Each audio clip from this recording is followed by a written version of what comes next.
우크라이나 하늘에서 정말 엄청난 일이 벌어졌습니다. 현대전의 판도를 완전히 뒤집어 놓았다고 할 수 있는데요. 어떻게 세계 최고 수준의 공군이 속수무책으로 당했고 또 그게 어떻게 보이지 않는 광선 무기, 그러니까 레이저 무기 개발 경쟁에 불을 붙였는지 오늘 한번 제대로 파헤쳐보겠습니다. 자, 오늘 우리가 살펴볼 내용입니다. 먼저 공중전의 규칙이 어떻게 새로 쓰여졌는지 보고요. 그리고 전장의 지형을 완전히 바꿔버린 드론에 대해 이야기해 볼 겁니다. 다음으로는 이 드론을 막기 위한 대응 무기 경쟁, 특히 보이지 않는 무기가 어떻게 개발되고 있는지 그 원리를 들여다보고 마지막으로 이 모든 게 미래의 하늘을 어떻게 바꿔놓을지 전망해 보겠습니다. 네, 그럼 첫 번째 이야기부터 시작해보죠. 이 모든 건요, 전 세계 군사 전문가들을 정말 충격에 빠뜨렸던 한 가지 사건, 한 가지 질문에서부터 시작됩니다. 모두가 금방 끝날 거라고 예상했거든요. 그런데 막상 뚜껑을 열어보니까 러시아의 그 막강한 공군이 사실상 힘을 못 썼습니다. 이게 지난 수십 년 동안 우리가 당연하게 여겼던 군사 상식에 아주 근본적인 물음표를 던진 거죠. 전쟁 초반에 러시아가 투입한 전력을 보면요, 게임이 안 될 것 같았어요.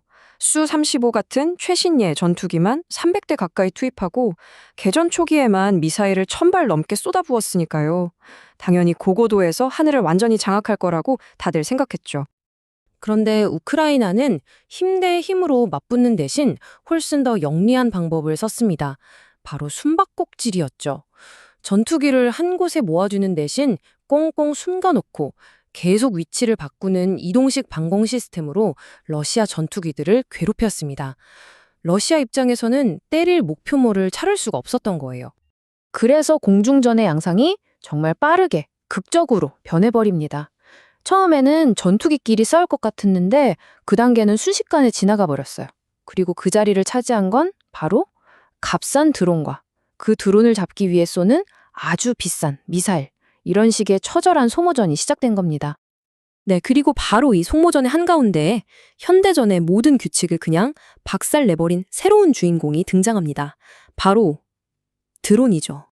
이 표를 보시면 왜 드론이 게임 체인저인지 바로 감이 오실 겁니다. 이 비대칭성, 정말 말이 안 되는 수준이죠. 거의 1000억 원에 가까운 최첨단 전투기 한 대 값으로 이론적으로는 수천, 어쩌면 수만 대의 공격 드론을 살 수 있다는 계산이 나오니까요. 근데 드론이 무서운 건 그냥 싸서가 아니에요. 크기가 작으니까 레이더에 거의 안 잡히죠.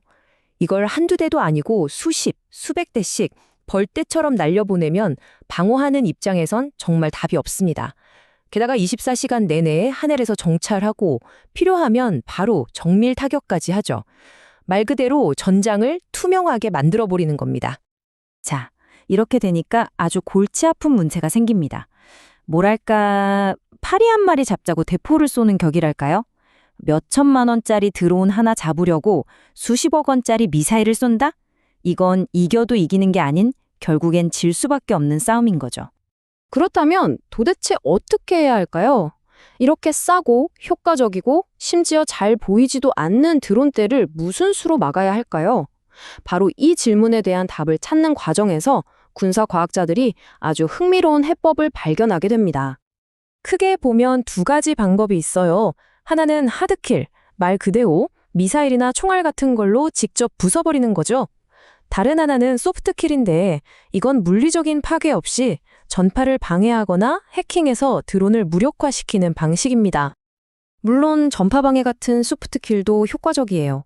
하지만 궁극적으로는 확실하게 그리고 아주 저렴한 비용으로 드론을 물리적으로 제거할 수 있는 수단이 필요했습니다. 그리고 바로 여기서 공상과학 영화에나 나올 법한 무기, 바로 고출력 레이저가 현실의 무대로 등장하게 됩니다.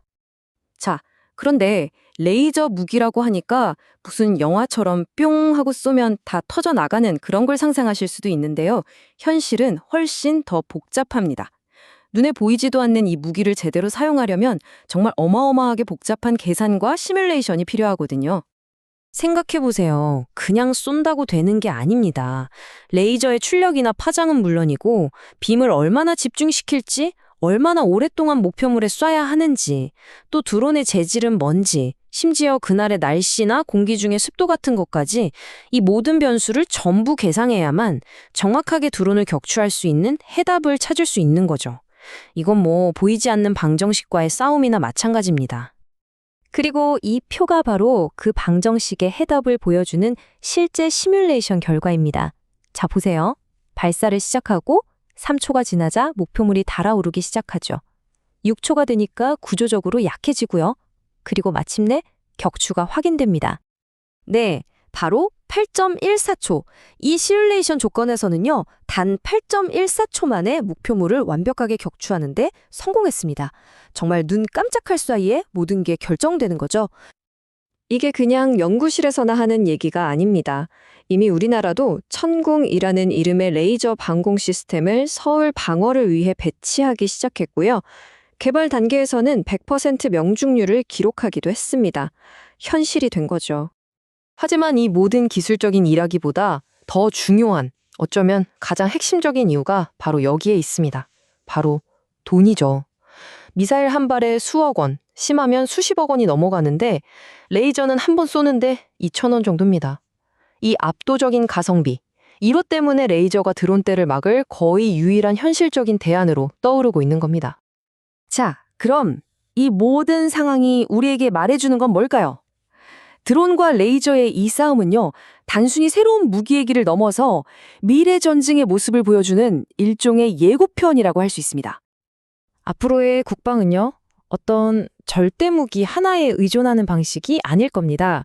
여러 겹의 방어막을 치고 눈에 보이는 물리적인 무기와 눈에 보이지 않는 비물리적인 무기를 함께 사용해야 하죠.